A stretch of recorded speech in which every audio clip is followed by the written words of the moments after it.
storico Brian Lignano del San Luigi che va agli spareggi. Dobbiamo parlare delle promozioni di Maranese e Spilimbergo, prime della classe in prima e seconda, e poi le nostre rubriche. Grande puntata, riassunto di giornata e partiamo. Sigla.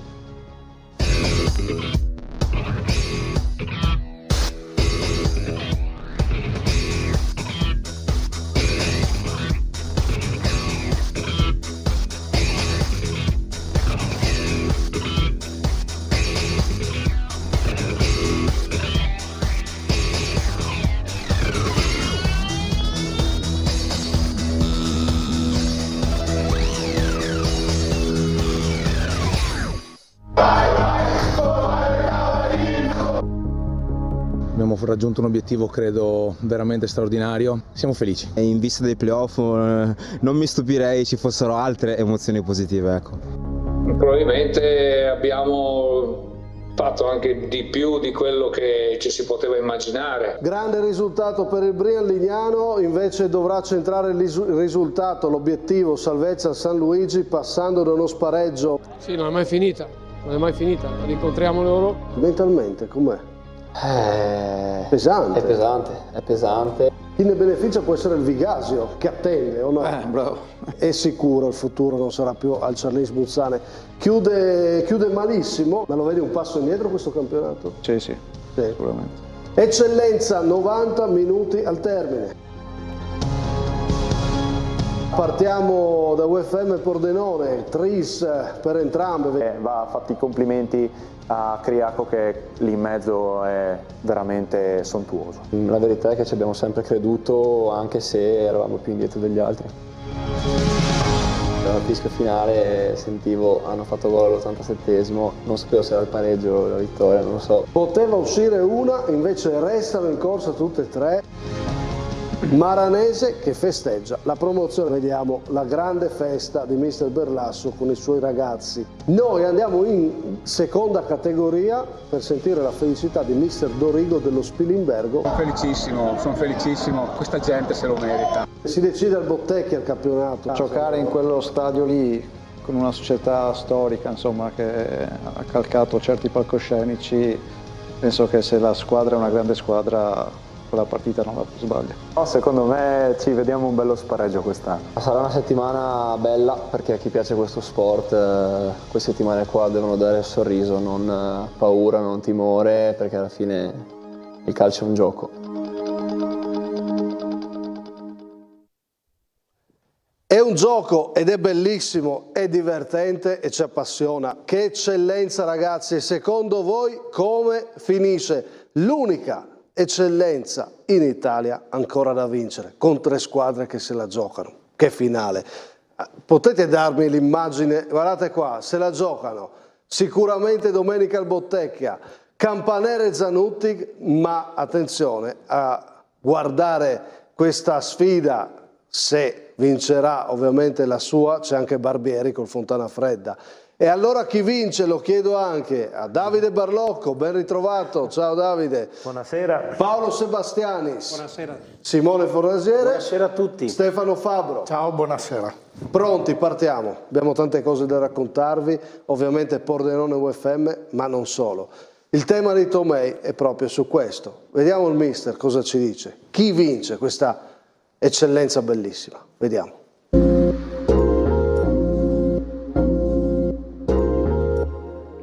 Ciao Massimo, in questo campionato di eccellenza a dir poco esaltante voglio dire la mia sull'esito finale, anche se come tu ben sai il mio cuore è a strisce nero-verdi. Sarà mica l'UFM meritatamente in testa e non certamente la favorita ai blocchi di partenza, ma che con molta tranquillità e umiltà ha sempre dichiarato se lo vinciamo bene altrimenti faremo i complimenti ai nostri avversari. Comunque vada, grande stima da parte mia alla società, allo staff tecnico e a tutta la rosa. Oppure sarà il nuovo Pordenone, neopromosso, che a un certo punto si era perso e che invece con tenacia e competenza è riuscito ad arrivare lì davanti, regalandoci un finale thriller. Chapeau. E a questo punto, visto il blasone, non può certo tirarsi indietro, anche se non sappiamo cosa vorrà fare in futuro. Io invece sono convinto, caro Massimo, che lo vincerà un'altra neopromossa, l'LME, la più pronta al salto di categoria, con un presidente ambizioso e pronto, senza mezzi termini, ad investire anche per poterci rimanere, con un allenatore e diversi giocatori che la D l'hanno già fatta. E voi cosa ne pensate? Un saluto a tutti e alla prossima. E mister Tomei non poteva tirarsi indietro. Un anno fa, la scorsa stagione, si lamentava che nessuno voleva vincerla. Questa invece, anche cammin facendo, hanno capito che potevano e volevano vincerla. E adesso, mister Tomei, si sbilancia. Voi cosa pensate? Ve lo chiede e ve lo chiedo, poi approfondiremo. Ma intanto, ditemi, alla fine vince chi e perché? Al netto che è un gioco, al netto che il caso può decidere tutto, al netto che è uno spettacolo e tutti meritano un applauso. Noi stiamo commentando una stagione bellissima. Tra l'altro, Paolo Sebastianis, tu che hai vissuto stagioni clamorose, te ne ricordi una così? No, così proprio fino alla fine no, con 3 squadre addirittura che possono ambire di salire tutte e 3, perché può succedere di tutto, l'imponderabile succede. Quindi sei d'accordo che chi vince questa eccellenza vince l'eccellenza più difficile almeno della recente storia? Assolutamente sì. Chi vince vince l'eccellenza dell'eccellenza. Sì, meriterebbero tutti e 3 la promozione, ma questo non si può fare. Sicuramente la seconda si giocherà i playoff con squadre strutturate, quindi bravo a dire questo Paolo, perché chi non vince arriva secondo con queste 3 squadre. Noi possiamo guardare a anche un'altra promozione, ma intanto continuiamo il gioco. Fornasiere. Allora, ti risponderei come cantava Battisti, lo scopriremo solo vivendo, ma sarebbe banale, no? Perché è anche un gioco, se è vero, anche se è un gioco così. Posso dirti un'altra cosa? Sicuramente lo scopriranno tante persone al Bottecchia. Già 400 biglietti venduti a Pordenone, già 400 oggi. Martedì, pensate, ho fatto una battuta a Del Savio domenica, ho detto ti aspetti il pubblico di Udinese, di Pordenone Udinese? Ha detto magari non così. Ma attenzione, grande attesa. No, secondo me rischiano di dover chiudere la vendita, Ecco. Perché arriviamo con il cartello botteghino sold out botteghino. Credo di sì, perché insomma mi diceva proprio stamattina Michelin che tiene sui 2600 posti, insomma non andiamo lontani che spettacolo, da quello che finale. Bellissimo. Chi vince? Allora dai, se devo giocare il gioco, io dico il Monfalcone che ha il destino nelle sue mani, fa il colpaccio al Bottecchia e conferma la sua leadership che è durata praticamente per tutte le giornate, eccezione fatta per una, e quindi insomma io dico UFM. Fabro. Ma al netto che... Al netto delle tue voci di mercato, che se vuoi stasera le confermi o no... Ecco, già mi ha già escluso da discussione. Allora... fai l'opinionista, Faccio l'opinionista. Dico LME. Perché il pareggio, al di là di tutto, è un risultato altamente probabile in uno scontro così. Dico che assolutamente tutte e 3 hanno fatto un campionato fantastico. Essere a questo punto con questa situazione ce lo saremmo augurati tutti. Credo che lo scontro diretto, dove di fatto tutte e 2 devono vincere, può nascondere qualche problema. Può nascondere l'insidia e l'LME che vince sul finale a Fiume resta in corsa. Sebastianis? Allora, una domanda difficilissima da rispondere perché è complicato veramente. Tomei ha puntato sul fatto di una società ambiziosa, strutturata. Sì, questo sì, il Pordenone, ma anche il Monfalcone. Ma tutti, secondo me ormai andiamo oltre chi è pronto e chi non è pronto e chi è più strutturato. No? Allora, ormai, per quello che è stato il campionato lo merita il Monfalcone, perché è stato primo sì, e quello è fuori discussione. Mi aggiungo a questo Paolo, come campionato... Però può essere che non finisca neanche domenica perché può esserci anche uno spareggio per la finale campionato. Per me può essere uno spareggio. Dico spareggio. Tu vedi un Pordenone che vince un LME che vince. Al Bottecchia può succedere di tutto. Barlocco. Allora, al netto del fatto che lo meriterebbero tutti e 3, il Pordenone per blasone, Il Fincantieri secondo me, perché è stata la difesa in assoluto migliore a parte l'ultima partita, e l'LME per Rosa. La penultima, sì. E quindi diciamo che lo meriterebbero tutte e tre, ma se guardiamo i numeri l'LME è in vantaggio perché al netto che deve vincere, ma in realtà nell'altra partita ha la possibilità di 2 risultati, quindi sia la vittoria del Pordenone che gli permetterebbe lo spareggio che il pareggio in quella partita lì, quindi i numeri direbbero che è la favorita. Va bene.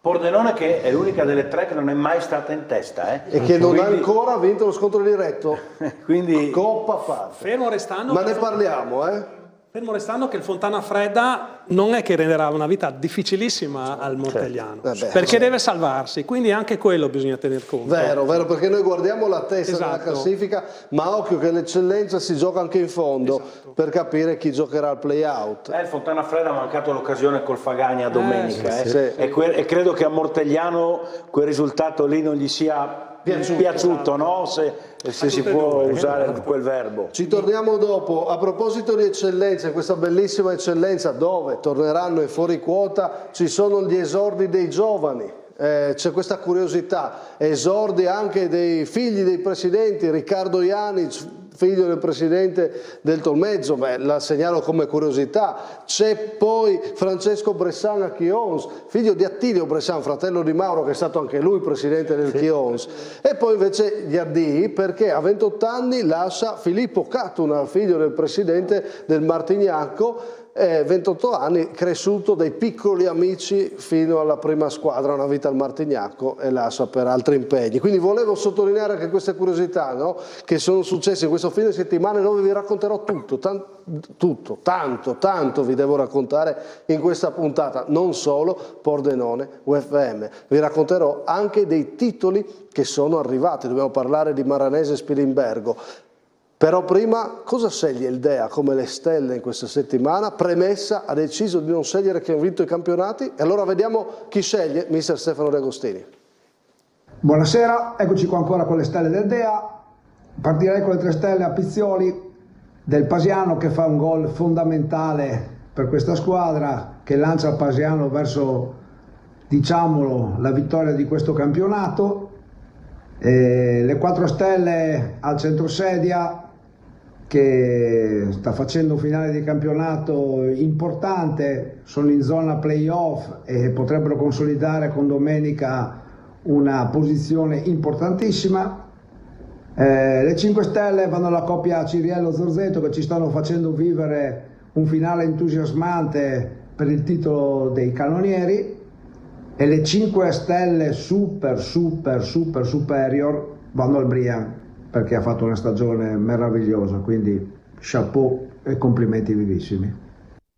Queste le scelte di mister Stefano De Agostini, non so se saranno stelle o lo diventeranno quelli ragazzi che hanno esordito. Barlocco, no? Sì, hai visto? Neanche a farlo apposta, tuo fratello fa esordire il figlio del presidente e viene riconfermato. Ecco, dici che quello il motivo. È quello sicuro. Conferma però intanto per mister Radina Tolmezzo Pagnucco a Fagagna, Salghera a Codroipo con la novità del DS Mainardis, Moroso già confermato, insomma c'è anche tutto queste novità. Abbiamo anche fatto un pezzo di mercato, cose più o meno da capire se si verificheranno, però tante sembrano inquadrate, alcune di queste già anticipate. Non ti chiedo, ti chiedo. Però sappiamo che abbiamo indovinato. Comunque, allora, non parliamo di mercato, adesso parliamo di quello che c'è molto da raccontare. Dopo le stelle del Dea, avete sentito 5 stelle molto superior al Brian Lignano. Lo definiamo un capolavoro, non so se siete d'accordo, parliamo del Brian Lignano che raggiunge i playoff. Servizio. Siamo felicissimi, cosa devo dire? Le sensazioni sono stupende, perché probabilmente abbiamo fatto anche di più di quello che ci si poteva immaginare. Consolidarsi così dopo 2 anni in Serie D, e soprattutto dopo 2 anni abbiamo abbiamo il capocannoniere, insomma è motivo di grandissima soddisfazione e di orgoglio. È un capolavoro quello della società, del presidente Zeno Roma, l'uomo che ha avuto la visione di un Brian Lignano protagonista in Serie D. Il presidente sa che il principale artefice del successo è il mister Alessandro Moras e con saggezza gli rende merito e non solo, va oltre, è il primo a spingerlo con affetto e stima verso il futuro. Probabilmente il miglior allenatore della D in questo momento, mi sento di dirlo, poi all'amor del cielo magari sarò smentito, quindi sono felicissimo anche per lui. So che avrà sicuramente delle opportunità, che se le guadagnate sul campo, se le merita, e quindi io mi sento anche di abbracciarlo e di dire è giusto che spicchi il volo se riesce. Brian Lignano, presidente Roma, l'hai fatto diventare un'isola felice? In questo momento non nego che lo è. In questo momento è anche diventato abbastanza un riferimento per il calcio dilettantistico friulano, ci riempie di orgoglio questo. Orgoglio riassume questo quarto posto che inevitabilmente si mette a confronto con il settimo del Cerlins Muzzane. Ma anche questo è un motivo di orgoglio, perché sapevamo tutti la forza che ha messo in campo il Cerlins, è una squadra mostruosa e lo ha dimostrato all'inizio. Però alla fine i conti si fanno alla fine e a noi alla fine abbiamo dimostrato per quest'annata di essere stati più bravi di loro e ne sono molto orgoglioso.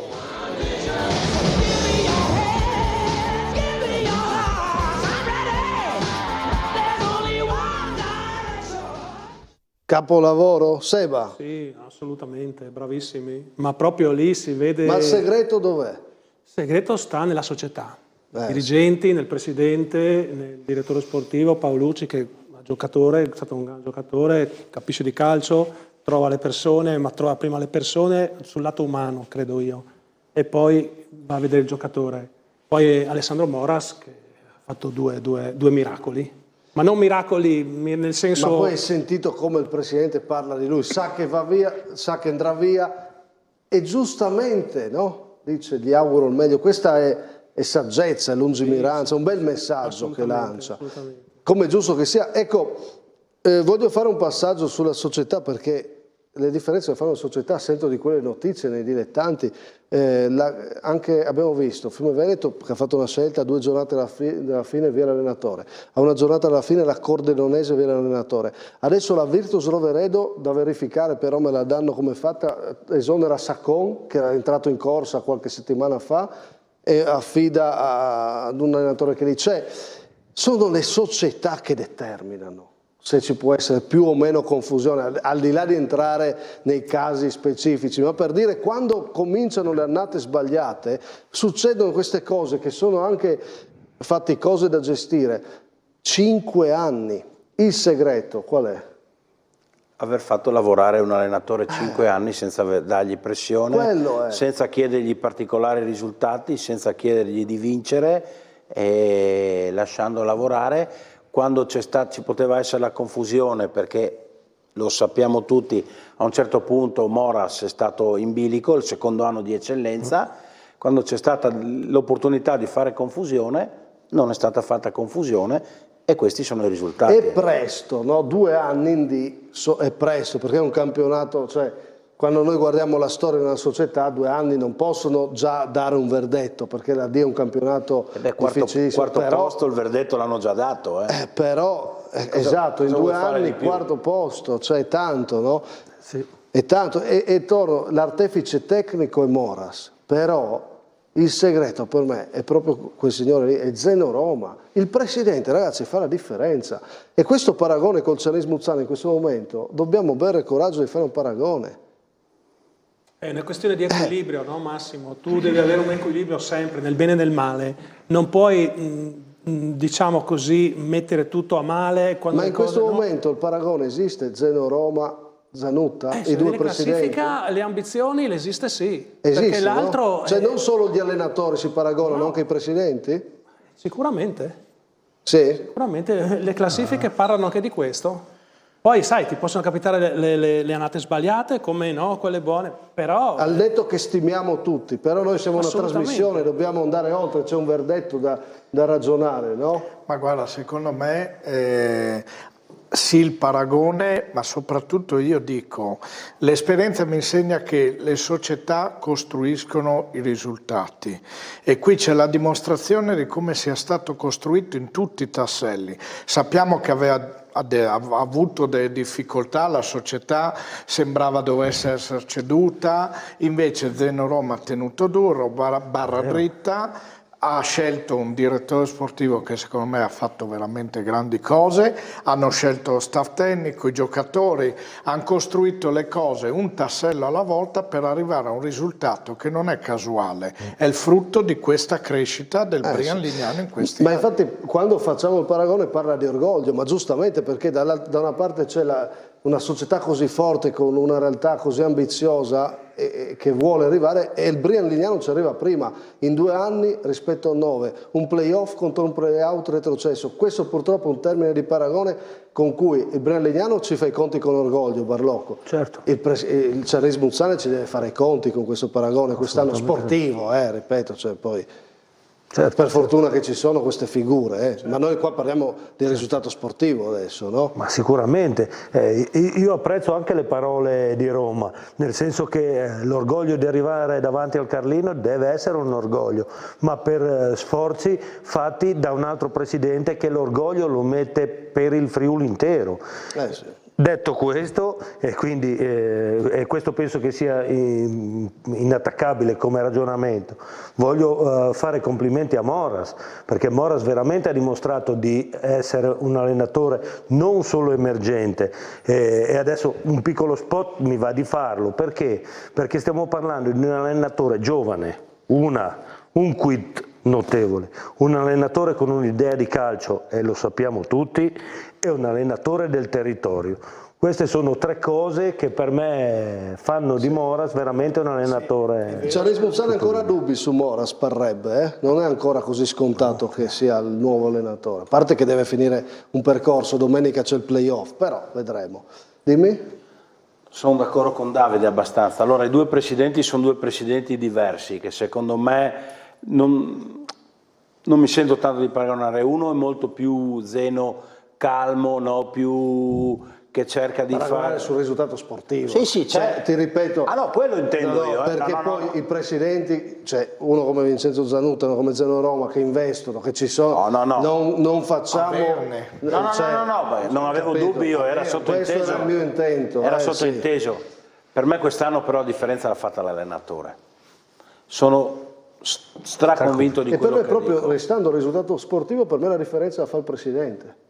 Perché secondo me Vincenzo Zanutta come presidente non riesce ancora a trovare un progetto sportivo capace di incidere con un'idea chiara. Zeno Roma l'ha trovato. Per me la differenza la fa il presidente. Per me la differenza sul risultato sportivo Zeno Roma non la fa quest'anno, la fa quando decide di andare avanti con Moras, ma quest'anno la differenza la fa Moras per me. Però sai... Non è un caso, scusa, non è un caso che il Brian abbia 2 anni di fila il capocannoniere, vuol dire che c'è un impianto di gioco che funziona e l'impianto di gioco lo crea Alessandro Moras e non Zeno Roma, che ripeto è stato bravissimo in un'isola felice, quando ha creduto di tenere Moras.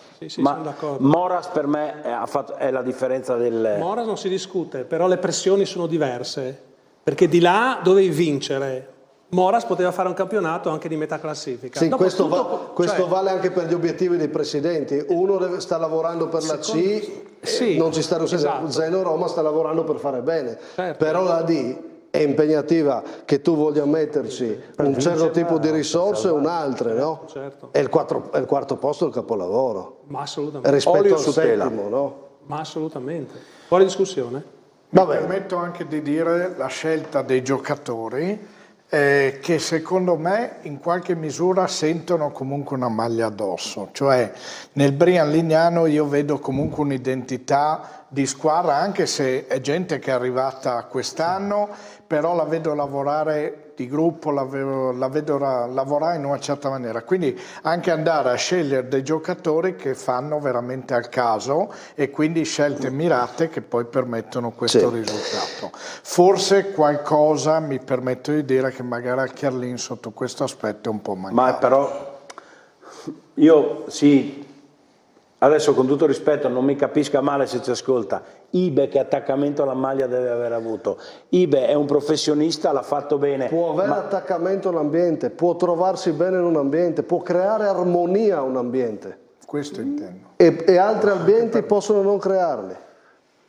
Ma e per me questo si questo, esprime nel Brian Legnano. Io avendo avuto mio figlio che ci ha giocato a Carlino, questo era in generale, no, sì, non mi riferivo ma che ma voglio dire proprio questo, perché è un discorso che trito e ritrito, lo sento dire sempre, perché Carlino è una piazza difficile, non c'è niente.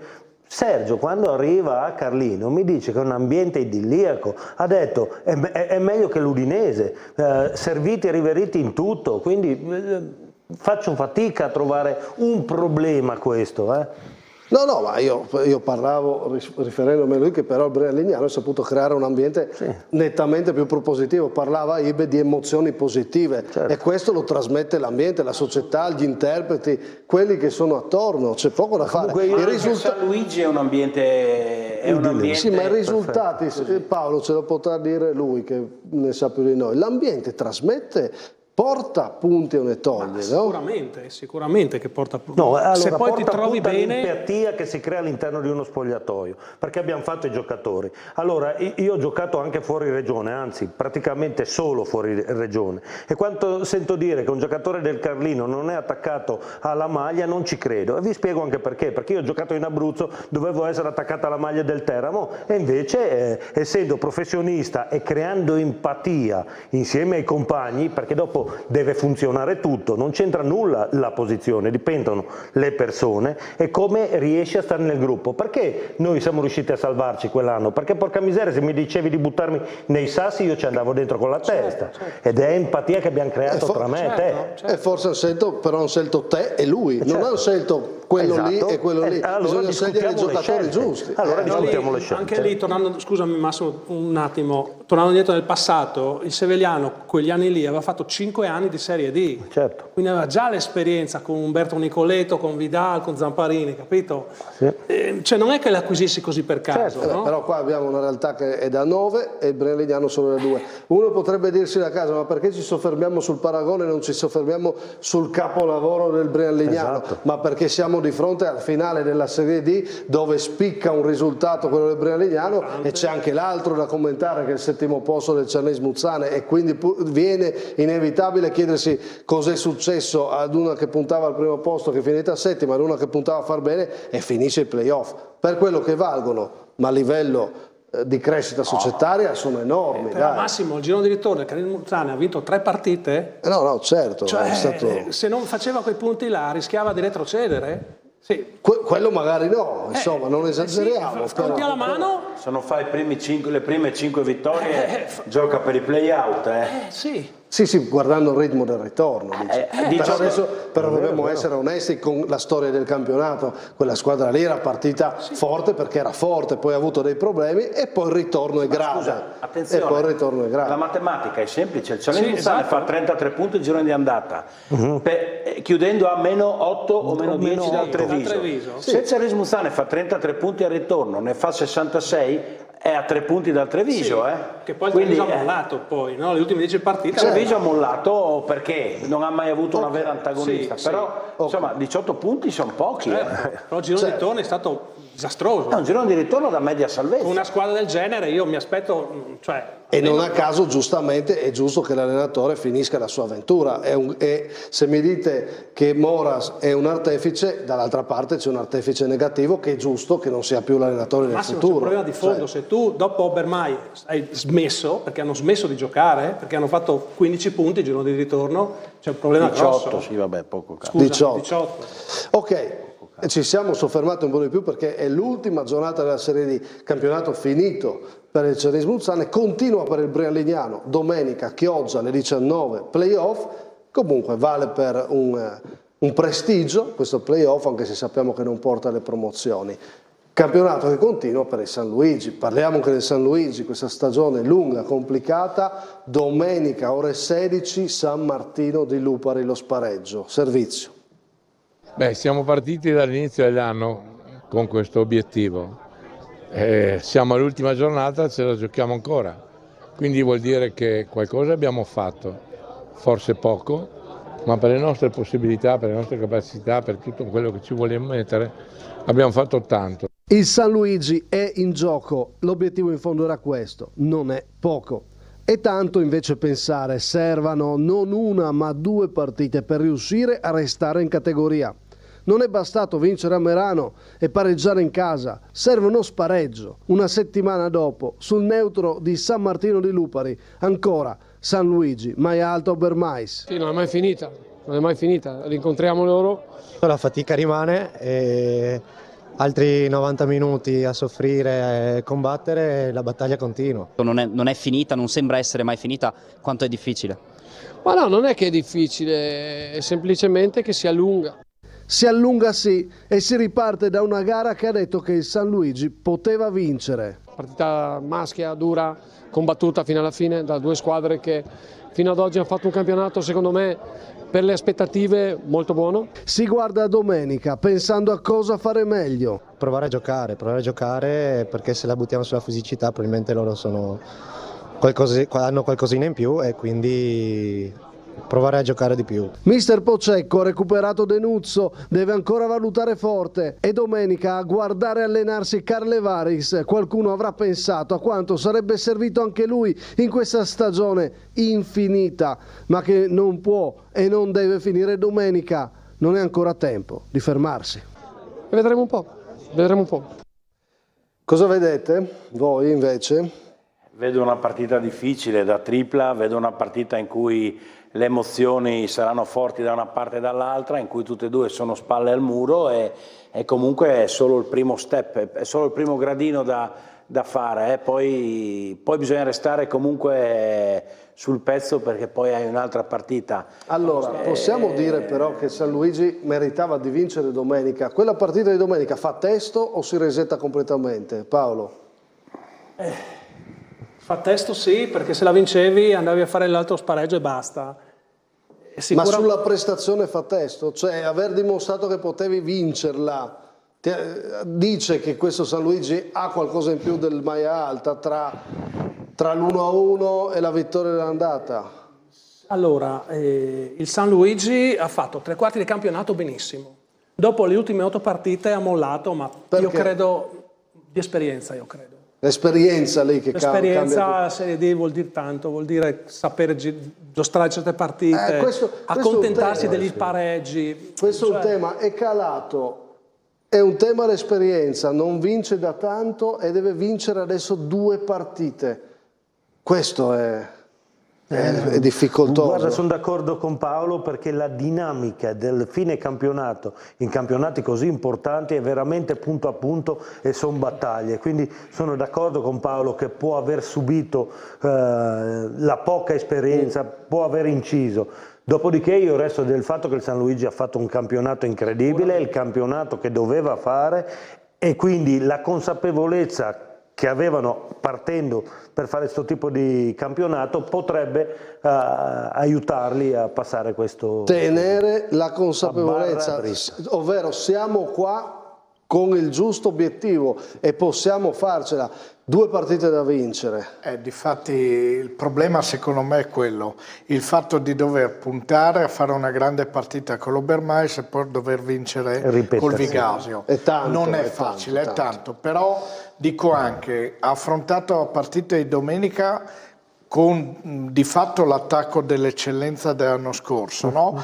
E ha fatto bene. Olio ha sfiorato di nuovo un gol clamoroso. Bisogna vedere se magari rientra forte perché sarebbe una gran cosa, però io dico veramente auguro con tutto il cuore a San Luigi di farlo, perché ha dimostrato che comunque, pur nelle difficoltà, consapevole come da sempre, ha affrontato la Serie D e l'ha fatto in maniera non dignitosa, molto di più. Ed oggi è lì a lottare comunque per cercare di mantenere la categoria. E aggiungerei anche che tutto il Friuli Venezia Giulia tifa per il San Luigi. Certo. Anche per le promozioni, poi ne parliamo, no? Ci sono posti in più. Sì, vabbè, ma indipendentemente dalle promozioni, penso che tifi anche la squadra che è arrivata ultima nel girone B di terza categoria, che non so chi sia. Forte, Denuzzo, due nomi che sono importanti. Denuzzo recuperato, avere Forte, ecco, torniamo al campo, servono questi giocatori.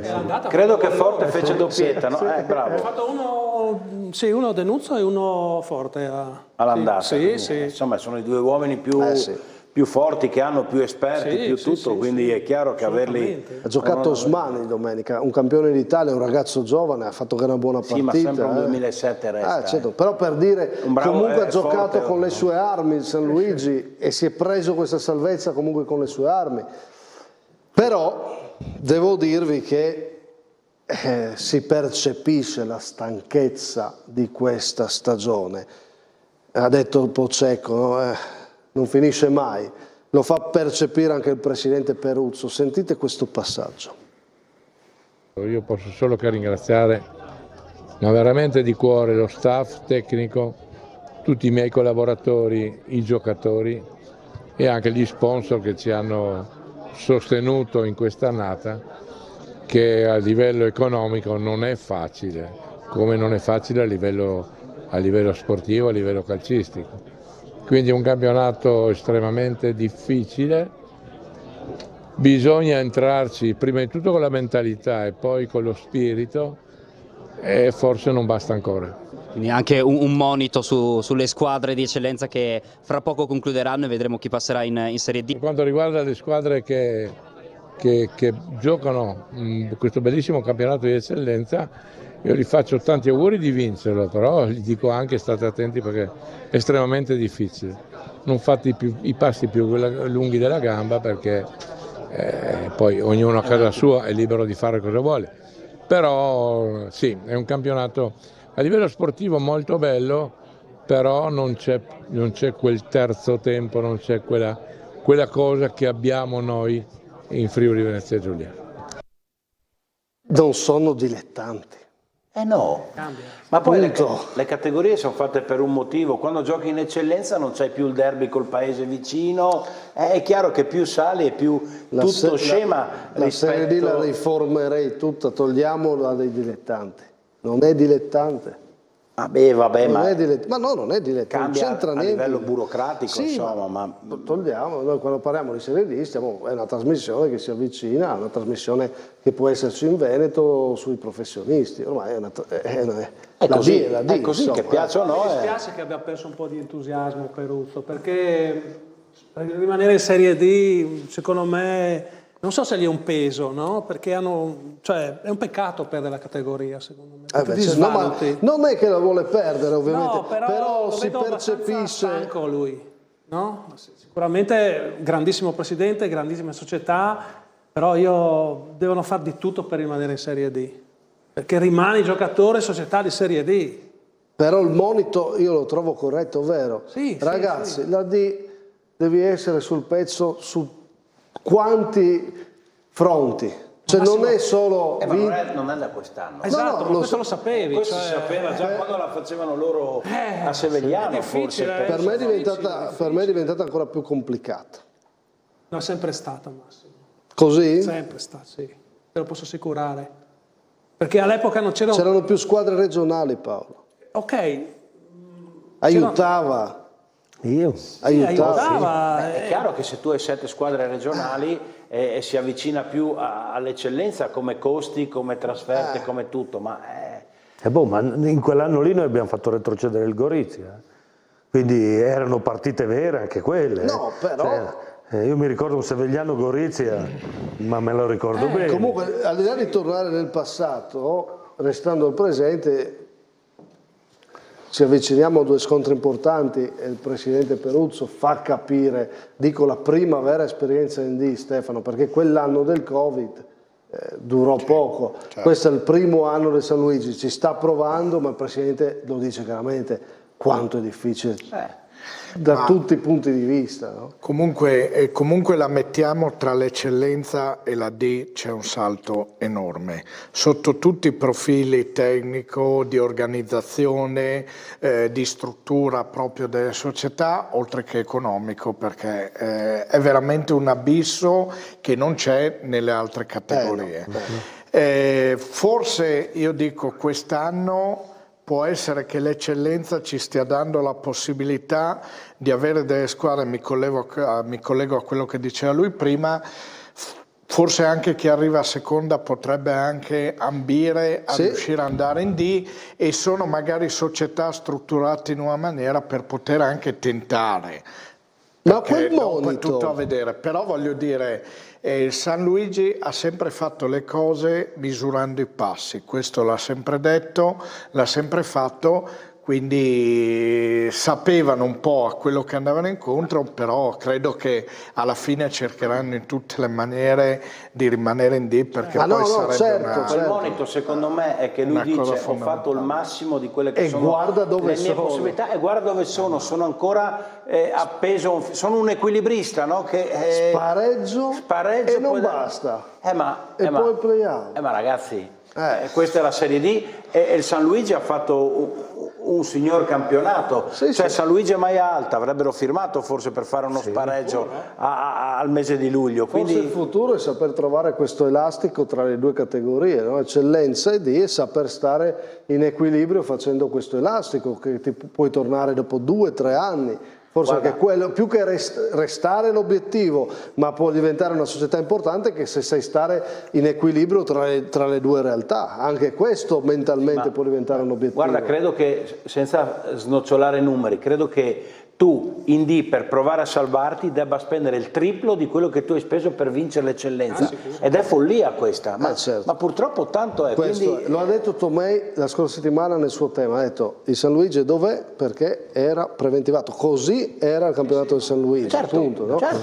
Però quel monito di Peruzzo, guardando a chi sale e restando anche al tema di Tomei, no? Perché dopo la pubblicità torniamo nel capitolo Pordenone UFM, no?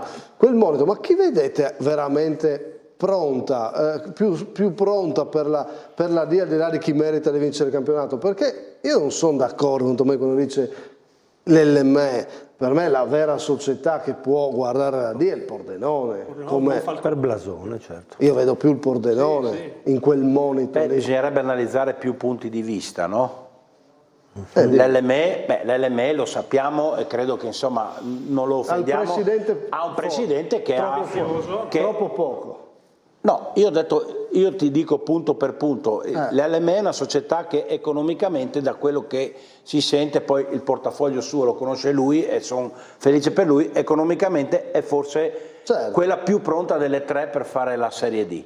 Il Pordenone e il Monfalcone sono piazze, hanno strutture, hanno tradizione, hanno tutto il resto. Quindi per me, se tu mi chiedi chi delle 3 è più pronta, sono d'accordo con te, ti dico anch'io, per strutture tutto il Pordenone, poi l'UFM e poi l'LME.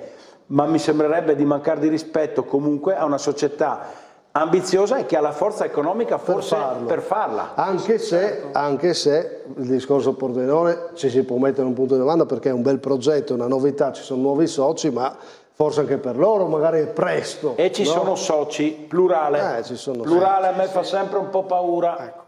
Non me ne vogliano gli amici di Pordenone. Però questo è un discorso quasi da politica sportiva, no? In questo momento quella che stiamo facciamo anche politica. Adesso torniamo sul campo, stavamo ragionando su quello che ha detto Peruzzo, che chiama in causa il lato tecnico, il lato societario, le strutture, chiama in causa tutto. Ci sono più punti, cioè poi... Ci fermiamo un attimo, ci fermiamo, torniamo dopo la pubblicità per parlare della grande sfida, questa volta la guardiamo dal punto di vista di campo, UFM, Pordenone. Proviamo a giocarla un po' in anticipo. C'è in palio la Serie D con l'LME ovviamente che è in corsa, però loro due hanno lo scontro diretto, qua si decide tanto se non tutto. Torniamo fra poco con il secondo tempo di terzo tempo.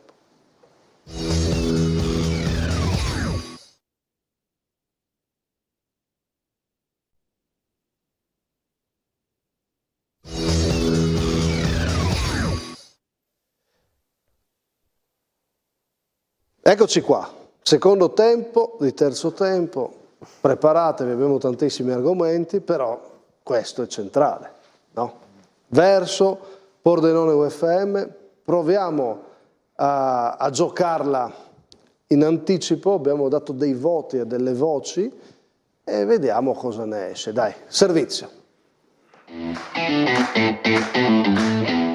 Un'altra grande sfida, forse l'ultima, di un campionato pazzesco. L'UFM sempre in testa, il Pordenone ancora senza acuti negli scontri diretti. Coppa Italia a parte con la vittoria dei neroverdi 1-0 al Boito. Si apriva così la stagione del calcio regionale e domenica invece potrebbe chiudersi al Bottecchia in palio la Serie D.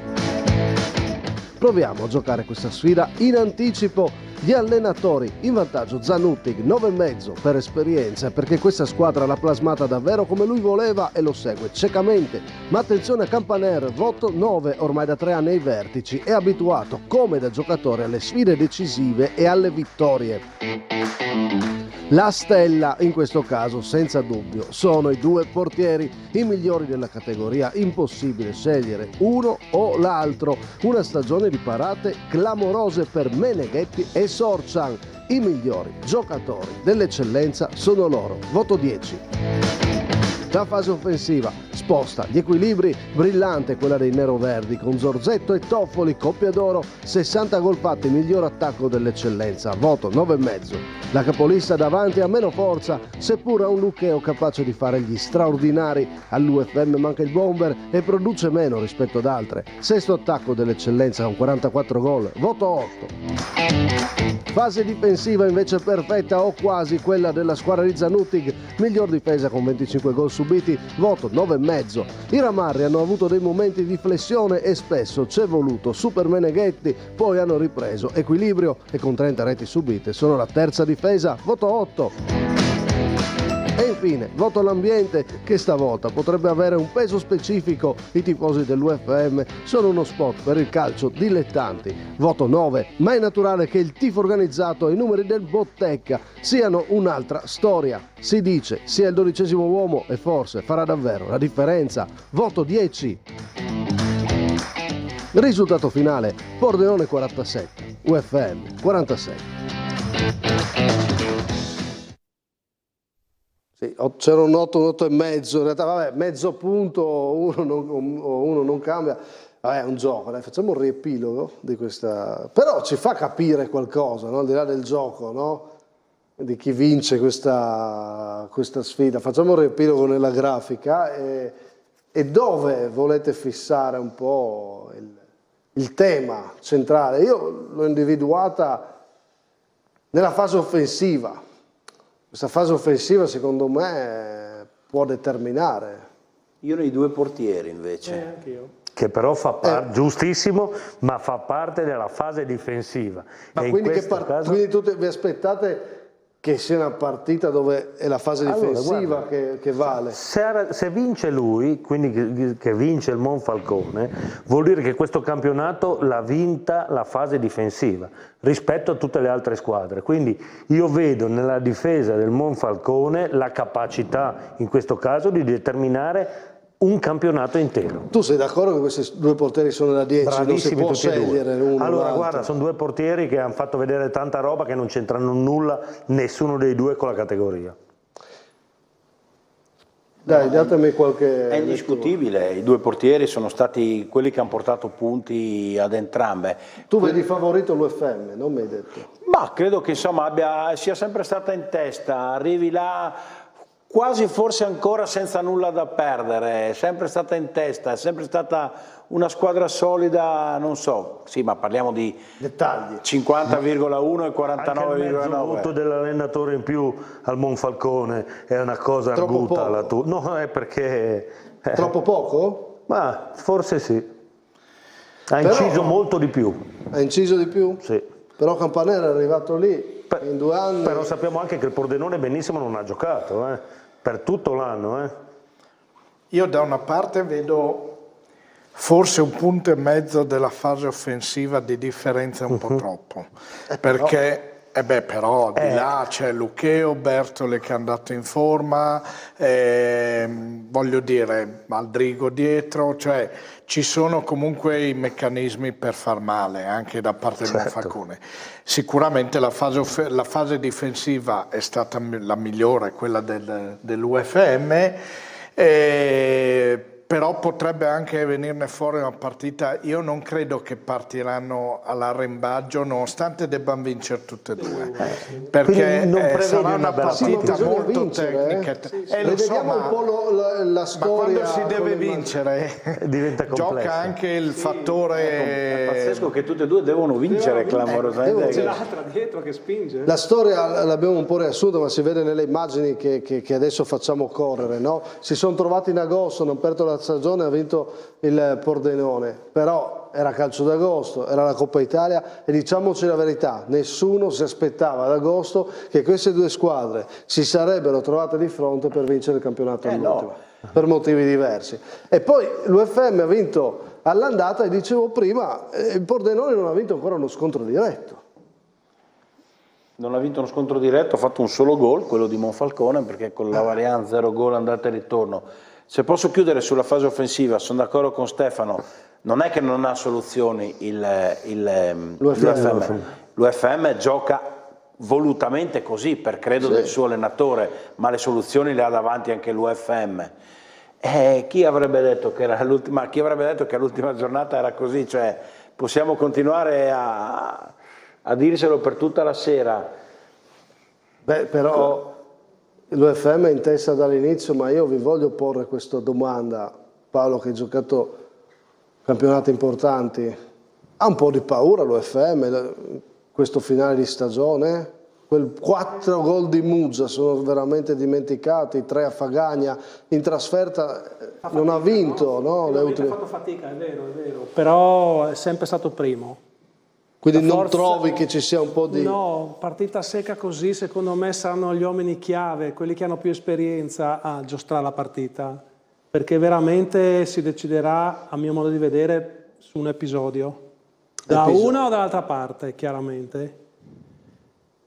Secondo me andare a giocare al Bottecchia così l'ultima partita proprio è la partita peggiore che poteva capitare al Monfalcone, visto che è stato in testa, il calendario è stato micidiale per il Monfalcone. Perché l'UFM veramente ha fatto un campionato incredibile, no? Si ritrova sempre a dover vincere, si ritrova a fare un altro scontro importante, sembra anche come il San Luigi che non finiscano mai gli scontri in verità, ma come? Ne ho passati quanti? Ho battuto il Tamaio, ho battuto l'LM, perché ne ho un altro, mi viene da dire, no? Certo. Davide. Ma però la forza del Monfalcone che avevamo visto battendo l'LME è caduta dopo a Muggia, dove se ragioniamo col senno di poi, a parte che il Muggia ha strameritato di vincere quella partita, ma quel punto che avrebbe potuto fare con l'LME adesso sarebbe pesato tantissimo.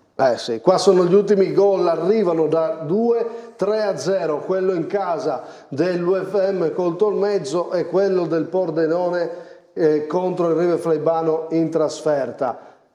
E adesso si scontrano e devono vincere, come abbiamo detto. Volevo chiedervi anche se vedete chi ha più uomini chiave, no? Allora, vorrei dire un'altra cosa, però, che sta sfida arriva con un punto di differenza che sul campo sarebbero pari, perché il Pordenone ha perso la prima a tavolino che aveva pareggiato, e cambiava tutto, perché a questo punto l'LME era quasi tagliata fuori con 2 risultati su 3. Invece con 2 su 3 vince adesso. È vero. No, è perché è un dato che noi diciamo, la storia dice questo. Avevamo pareggiato, ti dimentichi. Sul campo sono pari i punti. È vero, però poi ognuno può recriminare sul punto, perché se andiamo... quello c'era però. Ho capito. Però voglio dire, magari un gol che viene annullato E beh, e che qualche invece manina al Pordenone è stata data. Cioè, voglio Diciamo dire, c'è di tutto. Tu la dici, aspetta. Ma in un campionato, voglio dire, ci sono le differenze. Così è un po' brutta.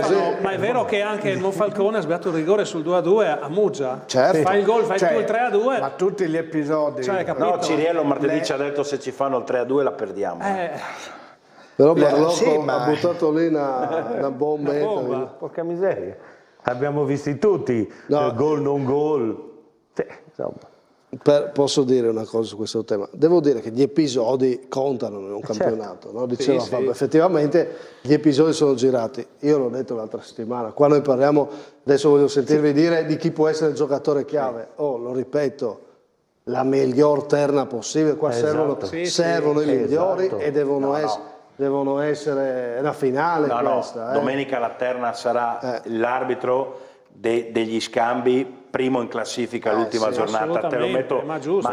non lo so perché me l'ha detto, non so neanche chi è il disegnatore, ma sicuramente sarà così, poi si arbitrerà bene o male, non lo so, Comunque, ma arriva il più forte degli scambi domenica. Comunque dire, al di là di come l'ha detto in maniera colorita Barlocco, perdonami, non posso essere d'accordo, ma dire che però Pordenone ci arriva a questa sfida anche con degli episodi che hanno girato, diciamo la verità.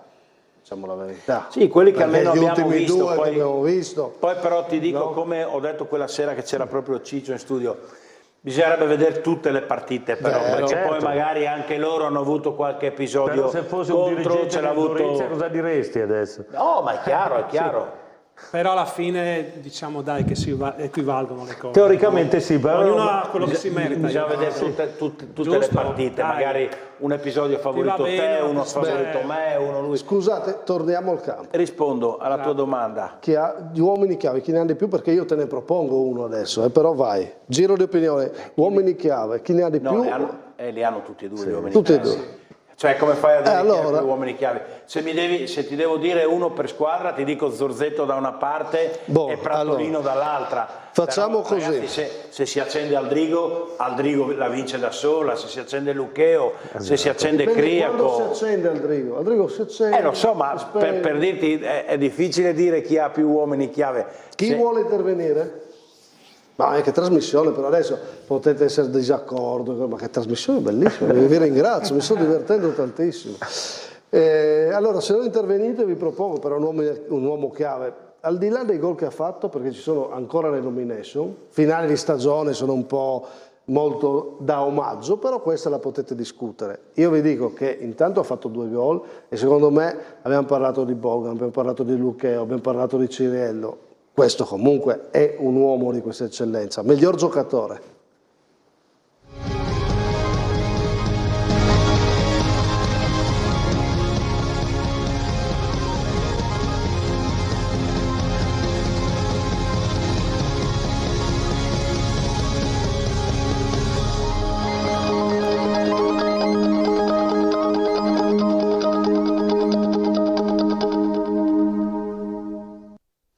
Allora, ditemi se mi tenete intanto questa nomination, perché adesso parliamo anche degli altri dilettanti, c'è ancora molto da raccontare, però Zorzetto, l'abbiamo spesso detto, magari gli manca l'acuto per essere il Ciriello, altri, però ha 20 gol, e per me può essere un uomo chiave di questo finale. Sicuramente. Sì.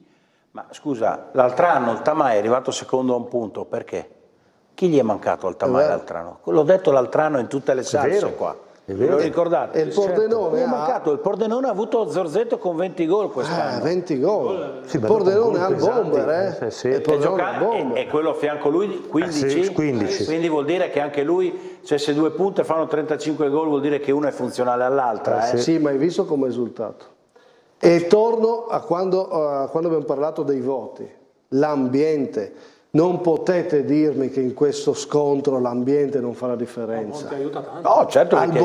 Domenica al Bottecchia, con la storia che c'è. Gli ultras la spingeranno in una maniera aspetta, incredibile. non corriamo domenica agli ultra, già stasera quando sei arrivato al campo e nello spogliatoio il tuo vicino ti ha detto ho già venduto 400 biglietti, certo. Tu sei già entrato in campo stasera a fare allenamento, certo. Con un'adrenalina, una carica o no?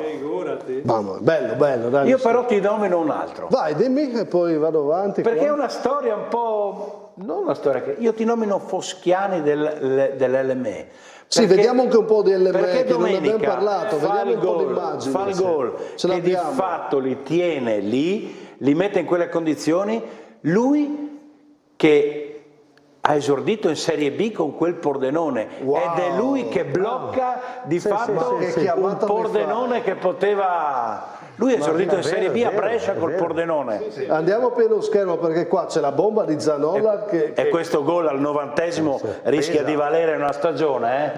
Questa è la bomba di Zanolla intanto. È brutta. Fiume è un problema portiere, ve lo dico. Però pazzesco, io fino all'anno scorso dicevo che era, Davide non so se sei d'accordo, era altro ex Pordenone tra l'altro. E qua Foschiani, questo è un gol, ha ragione, Fornasiere, pesante. Questo gol 88esimo. Poi mi dà sta storia, Fornasiere stasera ha fatto il Fornasiere, era da un po' che mancava. Uomo chiave sono di terzo uscito tempo. come le rondini a primavera, un po' freddo, ero andato un po' come gli orsi, visto anche la mia stazza, no? Allora, bello, lo passiamo? E aspettiamo Zorzetto come uomo chiave domenica, o chi sarà? Sì. Complimenti, 20 gol. Era giusto nominare Zorzetto, ma che era anche nelle stelle del Dea, ma passiamo a quel gol di Foschiani che tiene aperta la corsa a 3. Ci sto. Foschiani miglior giocatore. Che me l'avevi bocciato tra l'altro un po' di mesi fa, no? Quando aveva fatto doppietta alla Formioli. Vabbè, doveva farsi questo perdonare. vale un po' di più della doppietta alla Formioli. Però l'avevo già proposto. Bene, mi piace e volevo dire... Ah sì, abbiamo parlato di tutto questo. Fiume perde con l'LME e Fiume resta... nei play-out. Domenica c'è Fontana Fredda LME con Fontana Fredda che in questo momento è fuori dai play-out, c'è San Vitese Rive Flaibano con Rive Flaibano che se perde retrocesso matematico c'è la grande sfida, ma domenica c'è anche tutto quello che riguarda i play-out. Noi domenica ore 21, prima serata per l'ultima dell'eccellenza, a commentarla in studio con tutte le immagini e i servizi, ore 21, come stasera, insomma, prima serata, quindi vedete come stiamo seguendo questo campionato, con dettagli, immagini, commenti, emozioni, gol, abbiamo visto gol importanti, quelli di Zorzetto, quelli di Foschiani, è il momento di scegliere il miglior gol. Siamo partiti con le nomination, continuiamo con le nomination. Miglior giocatore Foschiani, passa alla proposta di Fornasiere, vediamo il miglior gol di questa fine settimana, scegliamo tra questi, Stacchetto, miglior gol Playoff Friuli. Vediamo.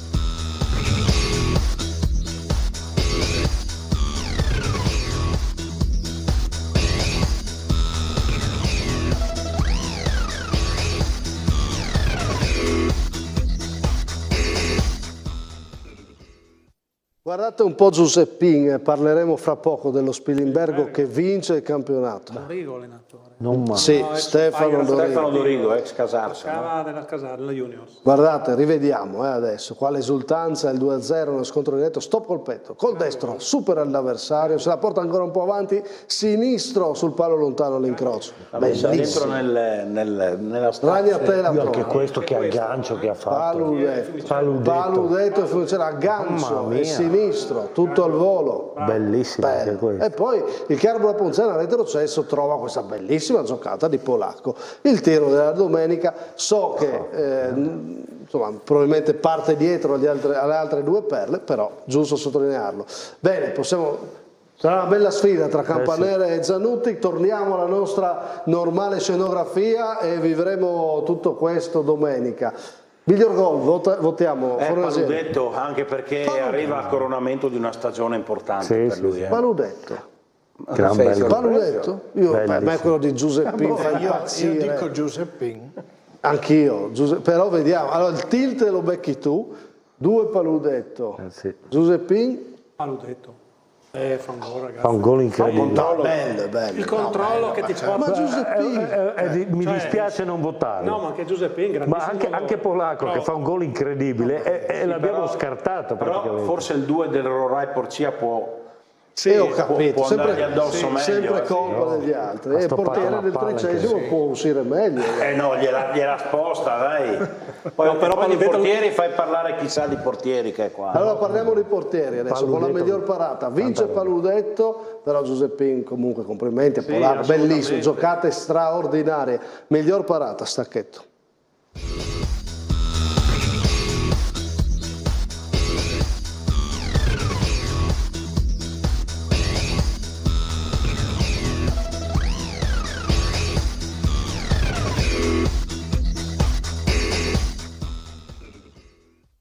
Ne ho quattro.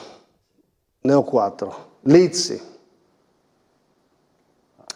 Questo colpo di testa ravvicinato centrosedia Buiese. Fa leva gamba, Qua Parlocco ci aiuterà. Gregoris, questo colpo di testa, lui si distende e mette in angolo, buon riflesso comunque, un po' di uomini davanti.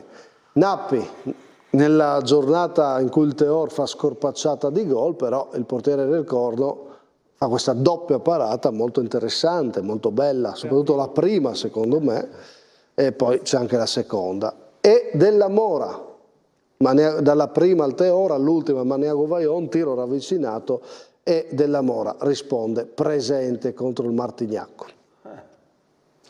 Difficile. È difficile, lo so che è difficile, queste sono le immagini. Voto Nappi. Nappi.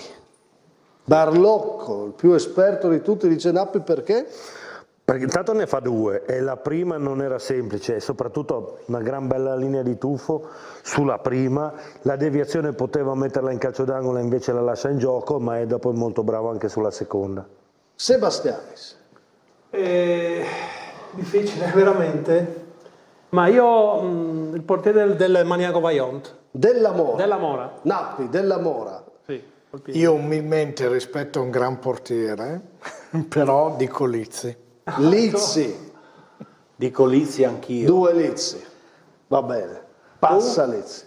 Ma sai che non so. Mi piacevano tutti. Anche questa, Come la prendi? anche Della Mora è bella, Ma sono belle tutte belle. Sì, sono tutte belle. Valutare la migliore è difficile.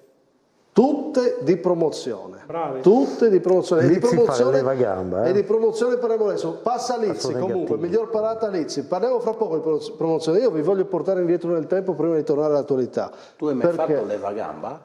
No, mai fatto. Ragazzi, recupero un servizio che avevo lasciato in sospeso, perché abbiamo parlato di Pordenone UFM al Bottecchia, no? Sì. Che sarà una grande sfida. Io vi porto indietro, vi voglio far vivere l'ultima sfida decisiva al Bottecchia. Era il 2022. Tor Viscosa Gorizia. Tor Viscosa Gorizia. Entriamo in clima Bottecchia con questo bel precedente, poi torniamo all'attualità. Guardate.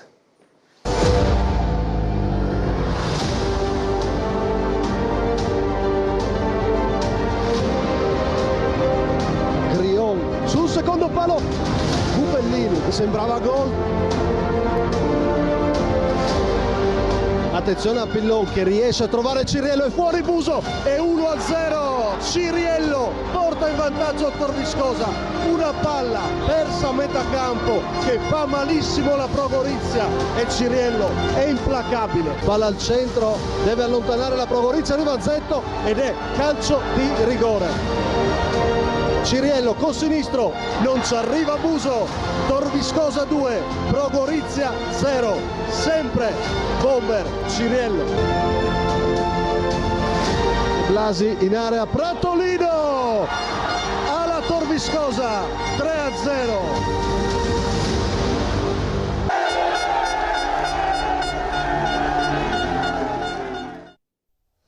Pratolino sarà in campo. Questo è come a tutto campo raccontato negli anni il calcio dilettanti, e continuiamo a farlo fortunatamente adesso su TV12 così, e saremo attentissimi a raccontarlo al meglio anche questo finale di stagione. Restate fino alla fine perché vi devo parlare di come chiuderemo questa incredibile stagione, perché stasera vi faccio anche un annuncio. Si è vinta l'eccellenza quella volta con una finale perché c'erano due gironi. Era dopo il Covid. Era l'anno del Covid. Sì. Adesso le cose sono cambiate, l'eccellenza è unica, è brillante, divertente, anche la promozione è diventata unica. Promozione, ragazzi, anche qua Cioè, sono tutti campionati belli, 5 squadre per 3 posti. Lasciamo un po' la grafica. Vuoi spiegarla tu? Perché tu sei più bravo secondo me in queste cose, Fornasieri. Allora, detto che Teore e Casarsa sono già promosse, le due, che un posto ai playoff è già stato assegnato al Corva che ha vinto la Coppa Italia, quindi restano 3 posti, no? Per 4 squadre, quindi con 54 Azzurra e Centrosedia sono sicure che col pareggio domenica a 55 sono irraggiungibili dal Fiumicello. Potrebbero essere raggiunte dal 13°, ma a quel punto bisognerebbe solo capire la griglia che tu hai messo nel caso, mi pare... No, l'hai eliminato, ma insomma c'è il caso, poi poco cambia chi si sfida. Chiaramente Azzurra e Centrosedia sanno che di fatto il 13° se perde è praticamente fuori, se il Fiumicello ovviamente vince, perché lo scavalcherebbe. Abbiamo 4 casi, no? Abbiamo 4 casi, però tutti al limite, nel senso, perché noi, secondo me il caso 3 è quello più interessante.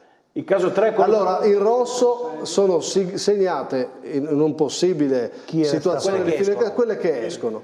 Perché il caso 3 è più interessante? Perché insomma il Centrosedia sfida, lo vedete in grafica, il Deportivo, no? Ma insomma il Deportivo ha ancora, lo vedete nel caso 4, una piccola speranza di playoff, molto piccola. E quindi è un po' l'incognita. E scusate, no, sto sbagliando, l'Azzurra ha una sfida difficile anche, con l'Aviano. Perché l'Aviano gioca per la posizione play-out. Per giocarlo in casa, perché se il Sistiana vince... Cosa succede? Scusatemi che facciamo confusione, siamo un po' stanchi adesso. Caso 3. Se l'Azzurra non riesce a vincere, rischia molto perché si potrebbe ritrovare a pari merito col Fiumicello e in quel caso uscirebbe dai play-out. Perché vale la classifica avulsa. Vale la classifica avulsa, non ci sono gli spareggi. Il caso 4 è l'unico in cui il Deportivo va ai play-off e i casi 1 e 2 vi fanno vedere una situazione di pari punti. Vi abbiamo messo questi casi per farvi vedere in caso che arrivino i pari punti, però Azzurra, Centrosedia e 13° hanno il destino nelle loro mani.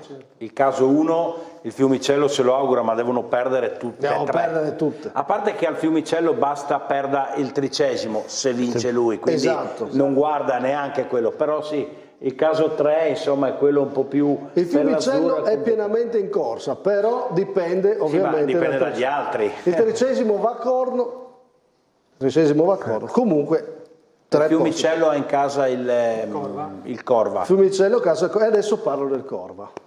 Adesso parlo della lotta playoff legata al Corva. Il Corva ha il posto certo, però io vi devo dire un non va, ma è un non va che diventa anche una domanda. Stacchetto. La gran botta! Non va.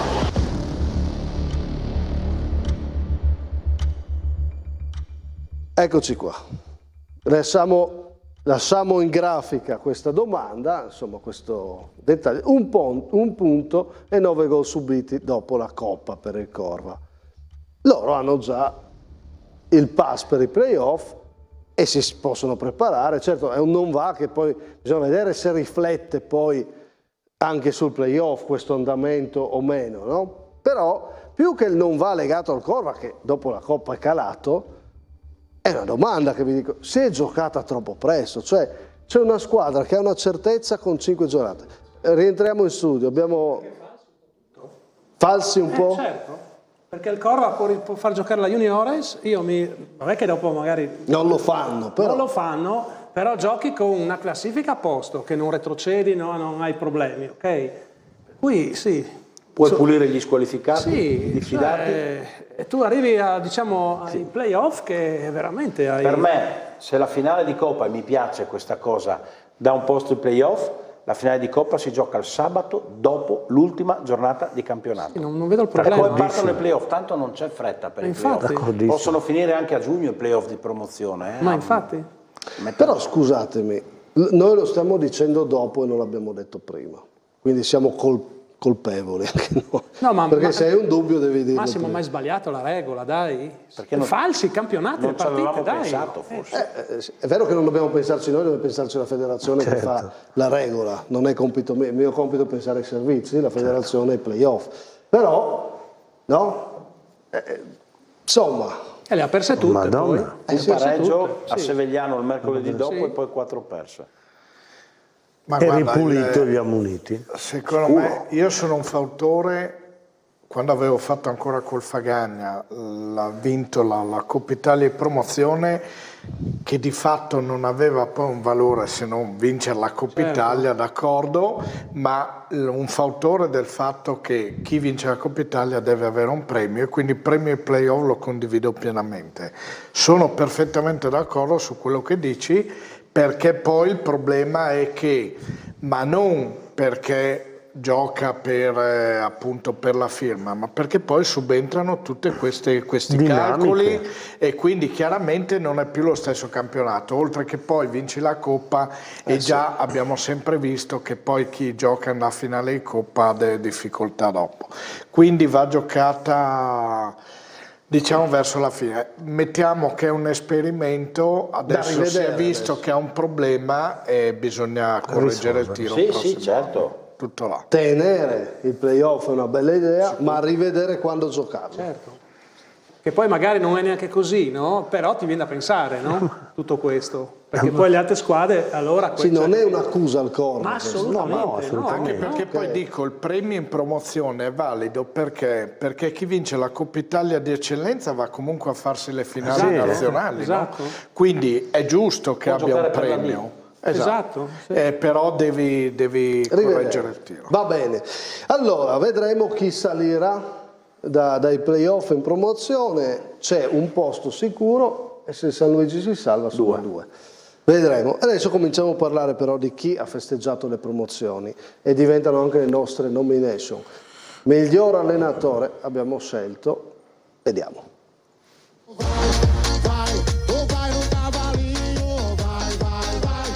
Solo anno di prima categoria e la Maranese si riprende la promozione. La Maranese è forte, la Maranese ha cabine, Djukic, Nardella, Battistin, Turchetti, Stanivuk, insomma la Maranese è squadra, ma la Maranese ha anche Lorenzo Berlasso, secondo campionato consecutivo vinto e adesso l'etichetta di vincente se la prende pure lui meritatamente. E attenzione, non è finita la stagione. Però non è finita, manca il giorno 23. Sì, la Maranese ha l'obiettivo Coppa Regione a casa sua il 23 maggio contro il Cussignacco e per Berlasso significherebbe anche seconda doppietta consecutiva. Intanto la Maranese festeggia il primato nel girone C di prima categoria e stavolta, mister ci concede la battuta, può bere gin tonic, chi vuole, e a Marano è festa vera.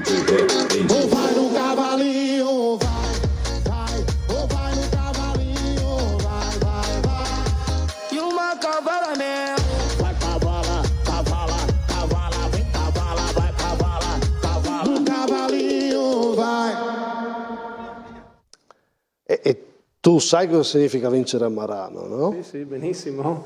Sono già loro festaioli di loro, no? Quando hanno poi queste cose qua, figurati. Poi hanno messo nuovi elementi, sì, insomma, sì, che hanno portato entusiasmo. Sì, guarda, è stata, io ho visto le immagini e ringrazio Sara Baldini che mi ha fornito anche alcune clip oltre le nostre, la ringrazio perché sono molto belle, raccontano queste sono le nostre immagini, adesso rivediamo un po' i gol, ma ne abbiamo aggiunte delle altre. Devo dire un clima clamoroso. Bellissimo. Cioè, bellissimo. Sarei andato giù anch'io per assolutamente, sì, sì. Ti diverti sicuro. Anche perché conosco, c'era una cantante d'eccezione, spettacolo, divertente, bello, guardiamo i gol, perché insomma la Maranese che torna in promozione è bello, è una società che ci piace, no? Bello, sì. E la nomination? Inevitabile, ragazzi, sì, dai. Perché l'etichetta, adesso con tutto il rispetto, l'etichetta dei vincenti a qualcuno la diamo e a qualcun altro no. La diamo Berlasso sta etichetta? Sì. Assolutamente. La accendiamo. Fabio, c'è un motivo se poi si va su determinati allenatori, no? No, assolutamente.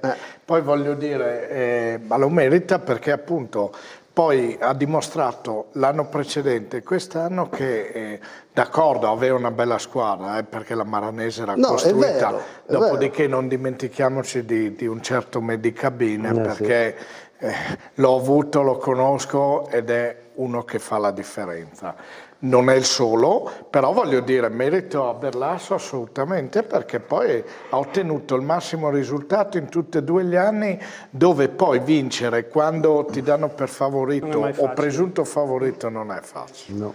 Quindi bravo, ci sta. Guidare una corazzata non è mai facile, quindi è giusto, condivido anch'io Berlasso, però ti faccio anche un altro nome di un allenatore che è anche amico di Berlasso, ne sono certo, una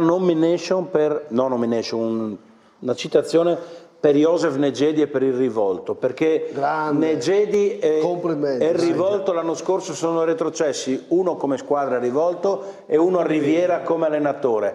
Si sono ritrovati in una categoria sotto, in un girone dove c'era un Aquileia che ha fatto man bassa, che non ha mai messo in discussione il campionato, e loro comunque all'ultima giornata hanno chiuso i conti arrivando secondi con tanti punti, e quindi anche Josef Negedi sono contento e lo cito. Sono stati tutti e due i miei compagni di squadra, sia Negedi che Lorenzo Berlasso, per cui li faccio i complimenti. Mancini tutti e due, no? Sì, sì. Negedi caratteristiche diverse. Caratteristiche diverse. Negedi aveva un piede sinistro fatale. Lui Berla era più... Forse senza qualche infortunio Beppo poteva fare... Era giocatore. Berla si è portato dietro però la sua carriera e il suo carattere. Ci ha fatto anche i conti, secondo me, con il suo carattere. Prova a iniziare quel momento dell'esternazione, un girone fa, no? Un girone fa, e poi va a prendersi il campionato. Bravo. Insieme alla società, insomma, complimenti. E anche Massimo, scusa, anche Stefano Dorigo, che l'ho avuto un mio compagno di squadra di rappresentativa all'epoca, anche a lui faccio i complimenti. E adesso infatti ti parlo della miglior squadra.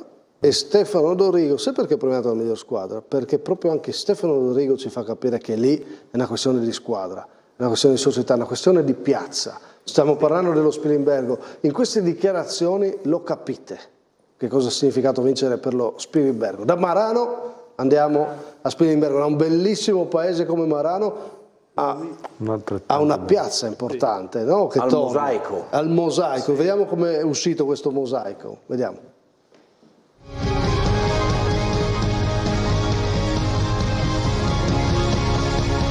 Oggi veramente coroniamo un qualcosa che da tanti anni questa società sta inseguendo, è una vittoria di tutto Spilimbergo, e quindi a maggior ragione oggi ce la portiamo, ce la teniamo, ce la stringiamo, la coccoliamo, e è un giorno che rimarrà scritto negli annali oggi. La società si merita dei palcoscenici molto più importanti della seconda, perché sono delle persone che io non ho mai trovato nel calcio veramente. Qua c'è una società strepitosa, io ti dico non volevo più allenare, sono venuto qua l'anno scorso a fare una chiacchierata, ma non avevo più voglia. È stato mezz'ora con loro, mi hanno convinto in mezz'ora, per dirti, no? È un risultato sportivo importantissimo per la nostra società, per il nostro ambiente, e questo è un coronamento di un'annata storica per noi. Miglior squadra, dopo ci sarà lo spazio sul finale di trasmissione di tutte le interviste, ma restiamo sullo Spilimbergo, perché insomma, sono paesi importanti, no? 25 anni di attesa, con calma, con voglia.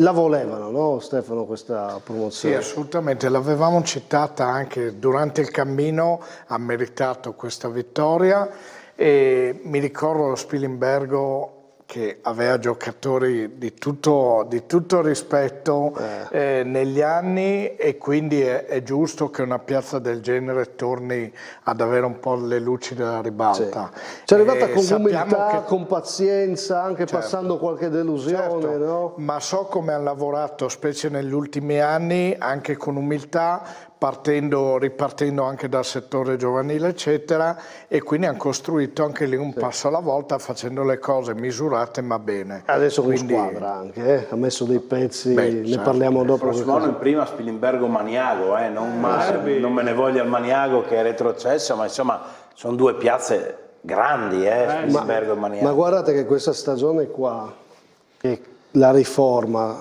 no, sta rimettendo come un mosaico, sta rimettendo i tasselli. No? Due gironi di prima prossimo anno, gironi di prima, anche la prima. Ma adesso non per dire, ma è una cosa che si diceva da anni, no? Però adesso l'hanno fatta, e se regge, e se le spiazze reggono, così le categorie tornano ad avere un peso. Guardiamo questa eccellenza, vedremo come andrà la scelta dei fuori quota, però va bene, insomma, se noi ritroviamo le piazze, l'agonismo si innalza, vedete che stagioni viviamo.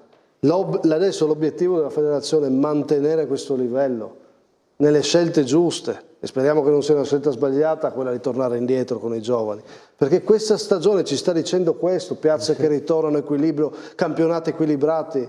Questa è la riforma che è arrivata con troppa calma, e guardate cosa abbiamo.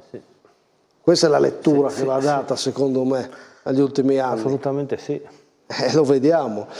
Quindi Spilimbergo, davvero, che bella storia. Adesso vi proporremo fra poco le interviste.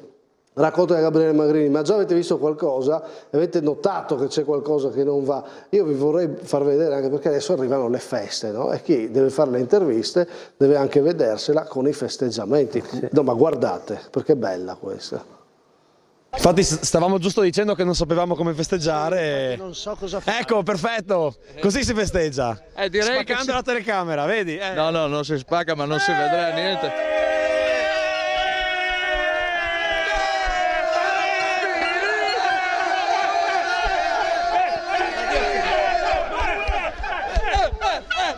Cioè veramente. Andava bene? Andava bene? Non andava bene, no. Perfetto, ti faccio una schiumata, sei perfetto così. Guarda che bene, perfetto. Ragazzi. Ecco. Meglio così, meglio. Mamma mia, ecco. Anche questa. E Dane Luzzi, che fa di secondo non tequila. Che emozione, insomma, dopo tutte queste primavere ancora a festeggiare. Vincere non è mai banale, mi hanno detto, no? E ogni anno è sempre bello. Molto, molto bello. E adesso vi dico dove potrete continuare a festeggiare i vostri successi e a raccontare, e noi vi racconteremo ancora con un giugno pieno di iniziative. Non sarà l'unica data questa che vi annunciamo, però vedete, già capite, insomma, no? Lo vedete nel titolo, vedete le nostre immagini. Noi premieremo le vincitrici dei campionati regionali a Gemona. Domani noi non saremo in onda, ci sarà tutta la maratona di TV12 dedicata al giorno del ricordo del sisma, no? Domani è il 6 maggio. E noi annunciamo quindi stasera che in omaggio ai 50 anni dell'anniversario del terremoto in Friuli, anche noi saremo a Gemona con la nostra festa dei dilettanti, con molto rispetto, perché questo è un tema molto più alto del calcio, la nostra manifestazione è legata a momenti di festa, a momenti sportivi, però voglio dire una cosa: quando abbiamo detto sì a Gemona, lo abbiamo detto perché il terremoto ci ha insegnato a ripartire, a ricostruire. Insomma, noi quello che abbiamo sempre cercato di fare è quello di costruire qualcosa di importante. Per noi è un orgoglio, è un'emozione, sicuramente sarà essere alla Madonna delle Grazie a premiare, a raccontare il calcio dilettante. Ripeto, lo faremo con molto rispetto, siamo molto collaterali a tutte le iniziative legate al terremoto, però saremo a Gemona anche noi e quindi siete invitati, ovviamente voi vi aspetto ragazzi, perché sarà davvero emozionante, soprattutto la location. Quindi sarà un grande giugno di a tutto campo e chiuderemo la stagione premiandovi il 26 giugno a Gemona del Friuli, omaggio ai 50 anni del terremoto in Friuli. E mi fa piacere aver annunciato in questa splendida puntata, bella, piena di argomenti, la nostra festa. Mi fa piacere aver annunciato oggi che il 5 maggio, approfitto anche per fare gli auguri a mio papà, che compie gli anni oggi, e chiudo così, e chiudo dicendo che ovviamente questa splendida stagione dei dilettanti, che racconteremo poi alla fine, il 26 giugno, manca dell'ultimo splendido atto, o chissà, ce ne saranno ancora, ci sono ancora le coppe, i playoff, racconteremo tutto e avete visto come lo stiamo raccontando. Direi che è tutto per stasera, no? Sì. Ci vediamo, prima di vederci a Gemona, ci vediamo a Pordenone, sì. No? Direi di sì, no? Direi che qualcuno sarà a Pordenone. Va bene, grazie a Simone Fornasiere. Ciao. Grazie a Stefano Fabbro. Ciao, grazie. Paolo Sebastianis, Davide Barlocco. Grazie a voi, buonasera. Grazie a Alessandro Firmonte e Francesco Zilli in regia, e tra le storie che racconteremo ovviamente in questo finale di stagione in attesa di premiare tutte le squadre vincitrici ci sarà anche quello dello Spilimbergo. Chiudiamo lasciando spazio alle interviste che Gabriele Magrini ha raccolto proprio a fine della partita con il Rorai Porcia. Vi lascio con queste dichiarazioni, con queste immagini di festa dello Spilimbergo, e noi ci ritroviamo non domani con l'appuntamento quotidiano, ma giovedì con il calcio giovanile, perché anche questo fine settimana è stato un fine settimana pieno di eventi e abbiamo raccontato anche il calcio giovanile, quindi sarà una puntata bella piena e intensa, 19:30 giovedì. Grazie per averci seguito, vi lascio lo Spilimbergo. Lo Spilimbergo torna in prima categoria dopo 25 anni, una vittoria vissuta da squadra e con appartenenza, come racconta Alessandro Canderan. Sono tanti anni in cui siamo arrivati sempre lì prossimi per fare il salto, ma poi sarà per sfortuna, con qualcosa che non funzionava, non siamo mai riusciti a coronare una giornata come oggi. Oggi ci portiamo dietro questa vittoria e voglio anche far partecipi di questa vittoria anche tutti i giocatori che con me nelle annate precedenti sono stati con me, anche se per un arco piccolo, a giocare nello Spilimbergo, ma anche tutti quanti i dirigenti, quelli che lavorano giù al campo, le persone che negli ultimi anni sono venute a mancare. Quindi oggi è una vittoria di tutto Spilimbergo e quindi a maggior ragione oggi ce la portiamo, ce la teniamo, ce la stringiamo, la coccoliamo, e è un giorno che rimarrà scritto negli annali oggi.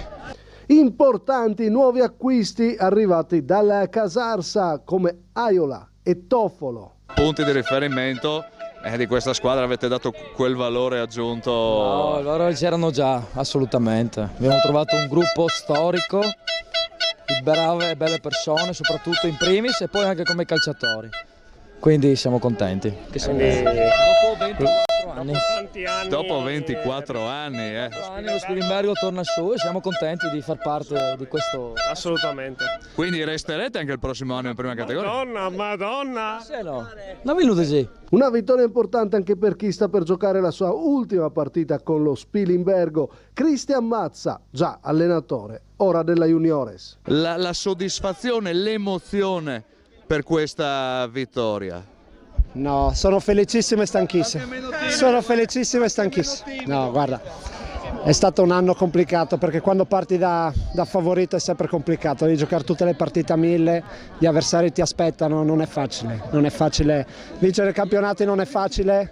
Se lo meritava tutta la gente qua, ce lo meritavamo noi, perché sappiamo noi la fatica che abbiamo fatto tutto l'anno. È stata un'impresa, poi voglio dire, perdere una sola partita, perché anche se si è favoriti comunque è complesso, siete arrivati quasi imbattuti, a parte la parentesi negativa di Barbeano. Ma l'esempio è la partita di oggi. Abbiamo sofferto quando c'era da soffrire, abbiamo giocato quando c'era da giocare, e poi abbiamo dei fenomeni che vincono le partite da soli. Tommy è un fenomeno e gli è bastata mezza palla, abbiamo vinto la partita. Giuse poi ha fatto un Eurogol, sono quelli che ci hanno trascinato. Noi gregari dovevamo solo stare con loro e ci facevano vincere il campionato. Ve l'hanno fatto vincere, infatti, però abbiamo detto il prossimo anno? Allora io smetto, a me manca una partita. Quindi sei sicuro, non vuoi ripensarci? Io avevo solo un obiettivo, non farmi ammonire oggi perché ero diffidato. Io devo fare l'ultima partita, sono stato bravo, adesso mi merito l'ultima partita insieme a questa banda di matti. Sulla vittoria del campionato c'è il timbro di Giuseppin, il suo gol contro Rorai Porcia in uno scontro diretto è una meraviglia. Un secondo gol splendido. Sì, bello, ma è il secondo dell'anno, cioè tutto l'anno che provo a far gol non riesco. Oggi quando chiudo gli occhi poi forse è meglio, senza ragione. Ho capito, però è un gol di importanza capitale, perché ha chiuso la pratica nel secondo tempo e vi ha permesso poi davvero di rilassarvi un po', perché il primo tempo è stata dura. È stata dura. Io voglio fare comunque complimenti a loro, perché sono stati tosti, sono andati a meno 13 a un certo punto del campionato e ce l'hanno fatta sudare fino all'ultimo, quindi bravi loro. Noi però secondo me volevamo proprio vincere questo campionato qua e abbiamo fatto di tutto per portarlo a casa, quindi oggi bravi a soffrire, Poi abbiamo i giocatori per fortuna come Tommy che fa l'1-0, Toffi fa la sovrapposizione alla 40esima della partita e mette una palla, siamo l'1-0, siamo felicissimi veramente. Felicissimi allora. Per Spilimbergo era tanti anni che non andava in prima e la società si merita dei palcoscenici molto più importanti della seconda perché sono delle persone che io non ho mai trovato nel calcio veramente, ci tengo a dirlo proprio.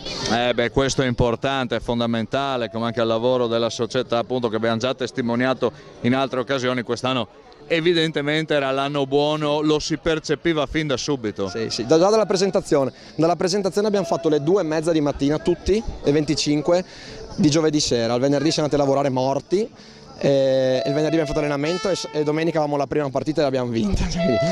Un po' di grinta. Già da lì ho detto c'è un gruppo fortissimo e quindi poi viene di conseguenza, i risultati vengono di conseguenza. Il gruppo fortissimo, ma anche, come hai detto prima, delle individualità incredibili per questa categoria. Insomma, la seconda vi andava stretta già quest'anno, dai, quindi insomma, pronti per la prima? Tu resterai? Certo, sì, certo.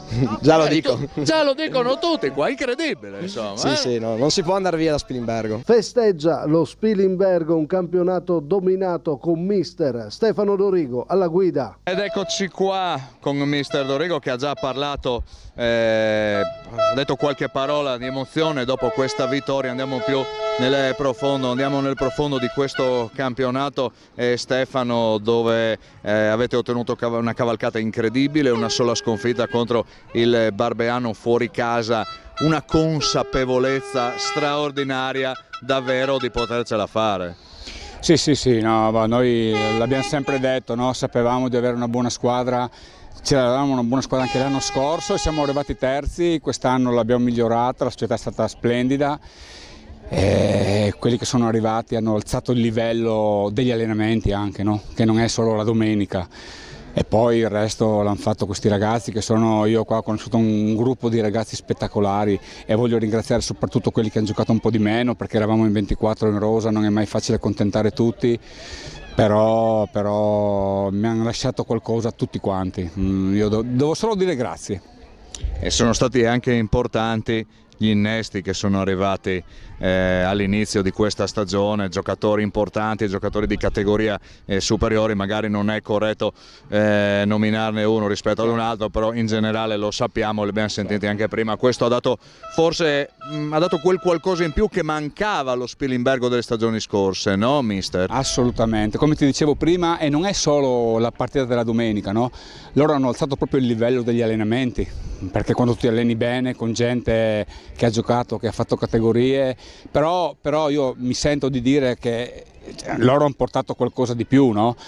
Però io devo ringraziare ancora di più quelli che hanno giocato di meno, che non hanno mai saltato un allenamento, che erano sempre qua con noi, qua c'è una società strepitosa. Io ti dico, non volevo più allenare, sono venuto qua l'anno scorso a fare una chiacchierata ma non avevo più voglia. Sono stato mezz'ora con loro, mi hanno convinto in mezz'ora, per dirti, no? Perché qua ogni allenamento ci sono 4-5 dirigenti a vedere gli allenamenti, un presidente, una persona di un'umiltà. Queste sono le cose alla fine che rimangono, no? Al di là delle vittorie, insomma, che sono belle, perché ci mancherebbe altro, però quello che mi rimane a me sono queste soddisfazioni qua. E rimane anche una partita come quella di oggi che si poteva complicare, perché nel primo tempo avete comunque sofferto i Rorai Porcia. Se dovessi premiare una squadra nel primo tempo ai punti, premierei loro. Poi voi siete venuti fuori e avete dimostrato le vostre qualità, magari giocava un po' l'emozione nei primi 45 minuti, mister. Sì, noi venivamo, sai, poi pensavamo di chiuderla prima magari, no? Ci siamo un po' complicati la vita a Barbeano e siamo venuti qua, sai, a giocarti una partita dove non puoi perdere, perché sennò rischi. Innanzitutto io devo fare i complimenti al Porcia, perché il Porcia ha fatto un campionato strepitoso, perché noi abbiamo fatto qualcosa di più, però loro mi pare che abbiamo perso la seconda partita che perdono, dunque bisogna fare anche i complimenti agli avversari. È vero, è stato un primo tempo un po' più bloccato da parte nostra. Noi abbiamo una squadra che se gioca a calcio, se fa bene i primi 3-4 passaggi, poi trova sempre soluzioni. Infatti abbiamo fatto il primo gol con un'azione strepitosa, secondo me, è quello che cerchiamo di fare di solito, no? Dopo ci sono anche gli avversari che te lo impediscono, però insomma dai, bene. Ecco, parliamo anche un po' del futuro in conclusione di questa bellissima intervista. Stefano Dorigo resterà in prima categoria il prossimo anno allo Spilimbergo, continuerà dunque un incarico che, come appunto ha detto, stava per mollare. Guarda, io se continuo ad allenare e loro sono contenti, rimango a Spilimbergo sicuramente. Il mio problema è sempre che arrivo alla fine dell'anno che sono esaurito. Cioè, io non riesco mai a staccare un attimo, devo ringraziare la mia famiglia che mi sopporta, perché io veramente non riesco mai a staccare un attimo. Dunque arrivo alla fine dell'anno che ho sempre bisogno di una settimana per ragionare un attimo, no? Però insomma io penso che adesso parleremo con la società, insomma, adesso non voglio svelare niente, ma in linea di massima penso di sì, insomma dai. E infine i complimenti alla società del presidente Glauco Guerra. Una stagione che tu e i tuoi collaboratori avete fortemente voluto, avete costruito nel corso di questi anni, ci siete arrivati ad un passo e insomma quest'anno veramente è stata la ciliegina sulla torta, il ritorno in prima categoria davvero dopo tanto tempo. No, siamo soddisfatti ma veramente molto, non ci sono tante parole da dire, è un risultato sportivo importantissimo per la nostra società, per il nostro ambiente. Come dicevi giustamente tu, sono anni che pian piano costruiamo un certo tipo di squadra per arrivare a quell'obiettivo. Quest'anno l'abbiamo fatto, dico, trionfalmente, perché vincere oggi in casa della seconda non è da pochi, perché abbiamo attraversato nella fase ritorno anche qualche momento, ma non tanto dettato, diciamo, più che altro dal fatto della tensione di dover sempre vincere non è poi così scontato. Poi arrivare e sapere che ti manca poco, vedi il traguardo ma è sempre lì, la matematica sai che ti dice che devi fare ancora questo. Devo dire che i ragazzi sono stati bravi a recuperare dalla botta della sconfitta, del derby, l'unica partita che abbiamo perso, ma non ci ha fatto, è scivolata via tranquillamente, abbiamo fatto il nostro percorso, siamo arrivati qua convinti di fare la nostra gara e l'abbiamo fatta. Cosa devo dire? Io devo fare un ringraziamento enorme al mister, perché sappiamo io e lui cosa vuol dire la tensione di arrivare alla fine di questo percorso. I ragazzi sono stati incredibilmente bravi, uno staff tecnico che li ha supportati dall'inizio alla fine. Devo dire due parole anche al cuoco, ma sottovoce, che è stata una cosa incredibile. E un mio pensiero va a un amico che adesso non c'è più, che è Ezio, che con lui abbiamo fatto tanti anni e a giugno ricorre un anno che è mancato, per cui ripeto, questo è un coronamento di un'annata storica per noi. Poi il futuro vedremo cosa sarà, ma intanto ci godiamo questa cavalcata finale, questo risultato importantissimo. Un bravo ai ragazzi, un bravo a tutti i supporti, dirigenti, consigli, perché adesso non faccio nomi né cognomi, dico solo grazie al mister Dodo per tutto quello che ha fatto. Ringrazio me perché ha tenuto il cuore fino adesso e spero adesso finalmente di godermi una settimana avanzata di tranquillità. Arriviamo a domenica, festeggiamo come si deve. La